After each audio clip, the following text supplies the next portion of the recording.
തമിഴ്നാട്ടിലെ തെങ്കാശിയിൽ പരിശുദ്ധ അമ്മയുണ്ട്. മിന്നൽ മാതാവ് എന്നാണ് അറിയപ്പെടുന്നത്. നമ്മൾക്ക് കൃപാസന മാതാവിനെ കുറിച്ച് അറിയാം, വേളാങ്കണ്ണി മാതാവിനെ അറിയാം, വല്ലാർപാടത്തമ്മയെ അറിയാം.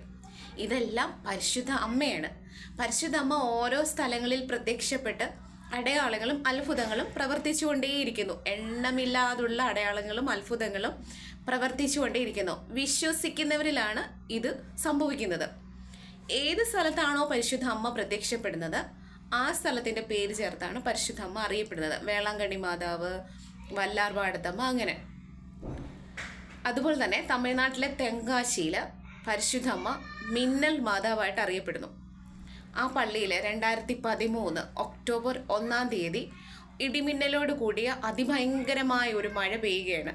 അപ്പം അതുവരെ മാതാവ് ആ മണിമാളികയുടെ 3-ാം തട്ടിലായിരുന്നു പ്രതിഷ്ഠിച്ചിരുന്നത്. 3-ാം നിലയിലായിരുന്നു മാതാവിനെ പ്രതിഷ്ഠിച്ചിരുന്നത്. ആ ഇടിമിന്നലോട് കൂടിയ മഴയിൽ മാതാവ് ഒരു മിന്നലിൻ്റെ രൂപത്തിൽ തീയായിട്ട് ഇറങ്ങി വന്ന് താഴത്തെ മണിമാളികയുടെ താഴത്തെ നിലയിൽ കുത്തിയിരുന്നു, മണ്ണോട് ചേർന്ന് നിന്നു. ഈ മാതാവിനെ അവർ അതുപോലെ തന്നെ ഒരു രൂപ കൂടുതൽ പ്രതിഷ്ഠിച്ചു. ഇന്ന് എണ്ണിയാലൊടുങ്ങാത്ത അത്ഭുതങ്ങളും അടയാളങ്ങളും പരിശുദ്ധ അമ്മ അവിടെ കാണിച്ചുകൊണ്ടിരിക്കുകയാണ്.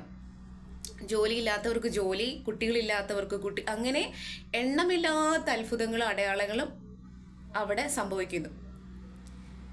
ഇതൊക്കെ വിശ്വസിക്കുന്നവർക്ക് മാത്രമാണ് സംഭവിക്കുന്നത്. വിശ്വസിക്കുക, അളവറ്റ് വിശ്വസിക്കുക. വിശ്വസിക്കുമ്പോൾ അത്ഭുതങ്ങൾ സംഭവിക്കും. മറക്കരുത്. വീഡിയോ സബ്സ്ക്രൈബ് ചെയ്യാനും ലൈക്ക് ചെയ്യാനും കമൻറ്റ് ചെയ്യാനും മറക്കരുത്.